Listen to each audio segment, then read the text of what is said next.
Hi guys and girls, Chen here from Airsoft, doing another video for you today, another gun review. But firstly, sorry it's been so long since I got around to doing this video. It's been a little while now since my last one. In fact, I don't think I posted a single video in all of September, so apologies you've been waiting patiently. We finally got there, got some more videos to do for you guys. So today I'll be doing a box fresh gun, but going forward I'll actually do a few more guns off the wall behind me here. Had a few requests on YouTube to kind of cover some of that stuff, and fair enough really, because it should come as no surprise to anyone that a box fresh gun will normally be pretty good and work how you'd expect it to. They should do, they're brand new. So yeah, what we'll do going forward is a few more of these well-used guns, some of which haven't been serviced in years, some of which are brought second hand, still haven't taken apart. So hopefully it gives you an idea if you're thinking of buying a second-hand gun or just buying one of these guns new, what they might be like after sort of several months or in some cases several years. But as I said, today's gun is a box fresh gun, and that gun in question is the Secutor Gladius Magna Glock 17. This is a fantastic gun, I must say. So much so that I'm keeping one for myself because I think it's an absolutely awesome pistol. And for me, it's a pistol that's really changed my mind on kind of Glocks altogether. Being bluntly honest with you, I kind of lost complete interest in Glocks because there's just so many of them, and everyone's got one. So I kind of got bored of just seeing them and got into things like 1911s and a few other different pistols as well, for that matter. So yeah, thought I'd do a Glock because this one really took my fancy. Really like it, so I've got a few of these in stock. The gun as I'll be reviewing today is as it were out the box, so without these attachments, but I will cover these as well later on in the video, so I can tell you a bit more about what ones you want to choose, the benefits of them, just so you can get a full idea of what this gun's about, what you can do with it. I'll also break it down, show you the top side coming off, what it's like inside, so you can hopefully get a full idea about this gun before you decide to buy one yourself. These are actually brand new. I must say I've been really taken with mine so far. I've put a lot of rounds down through it as well, just to make sure it's a thorough and fair review. So yeah, hopefully give you a good idea of what this gun's about. Anyway, without further ado, let's look inside the box. Right, so as promised, it's an unboxing video, so it wouldn't be an unboxing if I didn't show you the box. So we'll dive inside those in just a moment, and after that I'll explain why I've got a selection of mags out here. So we're going to talk about mag compatibility, because they actually do take a range of various mags. So if you've already got a Glock, it's quite handy. Certainly if it's TM or WE, because those mags will more than likely fit it. And what I'll do when I do the breakdown, I'll show you my one behind here, so I save not getting these ones scuffed up because someone will go on to buy one of these guns. At least I hope so. Anyway, so without further ado, let's open up and have a look inside. I've got two boxes. I've got one in black and I've got one in tan to show you, so you can see the difference between both of them. So that's the black one there on the right hand side and the tan one here on the left. So actually not a bad looking box.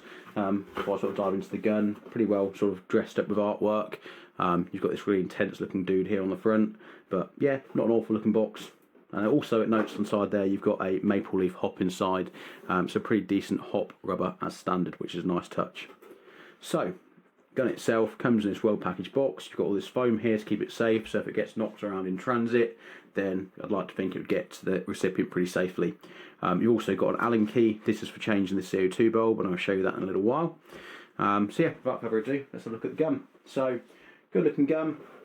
They've actually based this off of the salient. You can see here it's actually pretty well lubed, so at the factory they've lubricated that pretty well.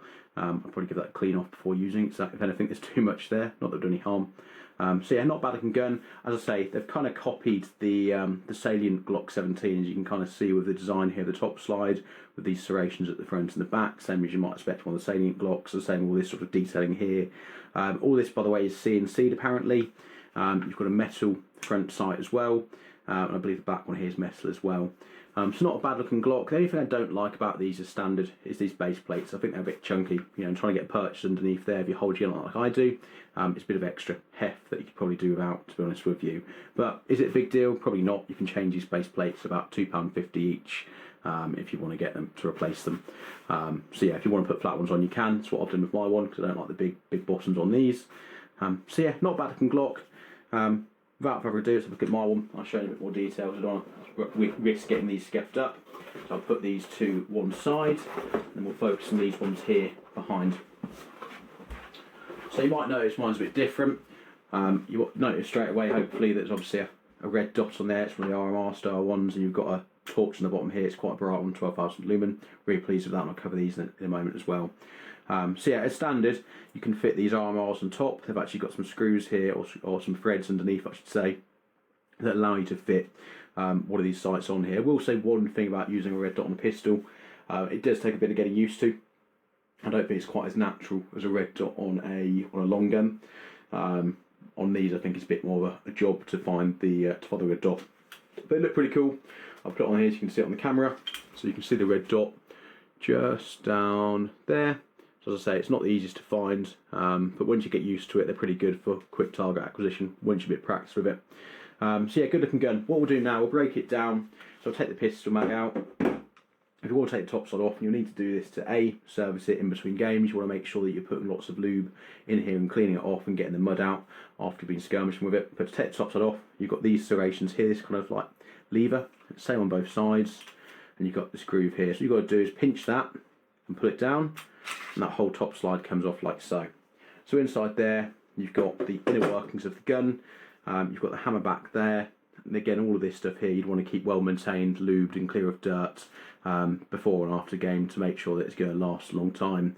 You're doing your bit to look after it, and just make sure that these screws here and these fixings are secure, they're not loose in between games. So that's what it looks like inside, that's what you keep clean. But the parts you're probably more regularly accessing, and certainly when you first get this, when you're setting up for the right weight of BBs, you've got your hop unit here. So there's a little dial here, sort of like a ridge on it, or a few ridges, that essentially you can roll back to put your hop up on, and roll forward to turn your hop off. And you want to clean your barrel, really easy. Take this out, don't lose that bit, because that would be silly. You've got a silicone buffer plate. So what you do, just slide the front barrel forwards, tease it out gently. It's not moving for me for some reason. There you go.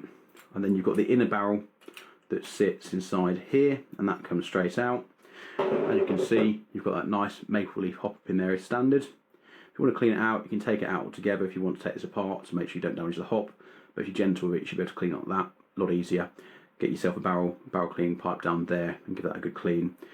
Look after it in between games, obviously. Put it back together, really simple. That slides back inside there. He says, there you go. You pull this main barrel assembly back any moment.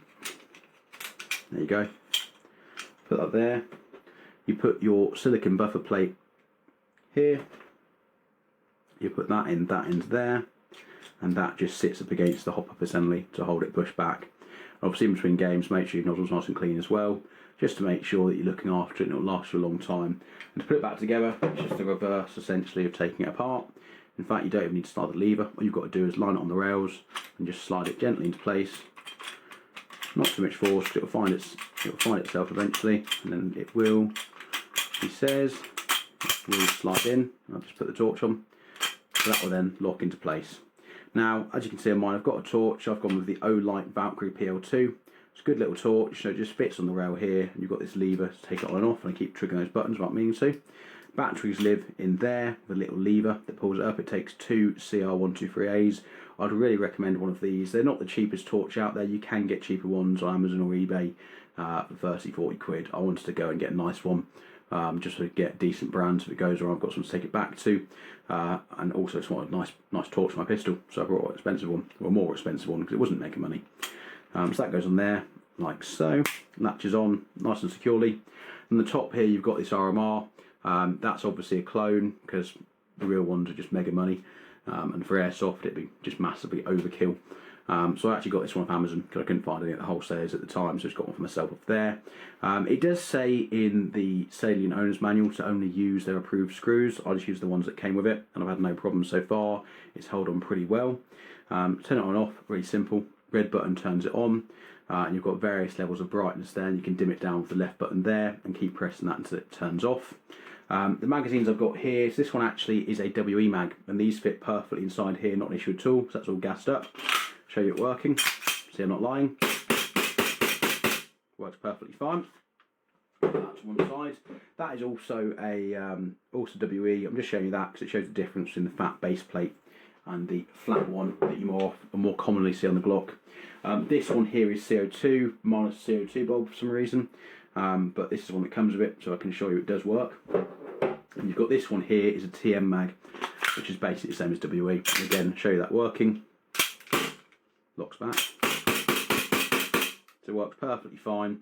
So you've got quite a bit of compatibility there out of the box as standard. So yeah, in terms of what you might have already, if you've got WE mags or TM mags, it will work with those already, which is really good. So you don't have to go and buy a load of new mags. Although we are going into winter, so it's going to start getting a bit colder. So I would recommend picking up a couple extra of these because they should work better in winter, because I know green gas can be a bit tetchy if you're on a cold day. So just worth bearing that in mind. You know, get an extra CO2 mag, so that way at least you can keep playing in the colder months if you want to use your pistol, you know, during that time of the year. My overall impression of this gun, I think it's absolutely fantastic. I think it looks awesome. I think Secutor have done a really good job with this. I actually heard a couple of negative reviews, in fact one negative review, not a couple. One chap said he had a problem with the hammer and it kind of eating itself. I can have to say, in the sort of 500 rounds I put through it, I've had no problems. Really recommend it. Any questions, get in touch. Hope you enjoyed it, guys. See you again soon.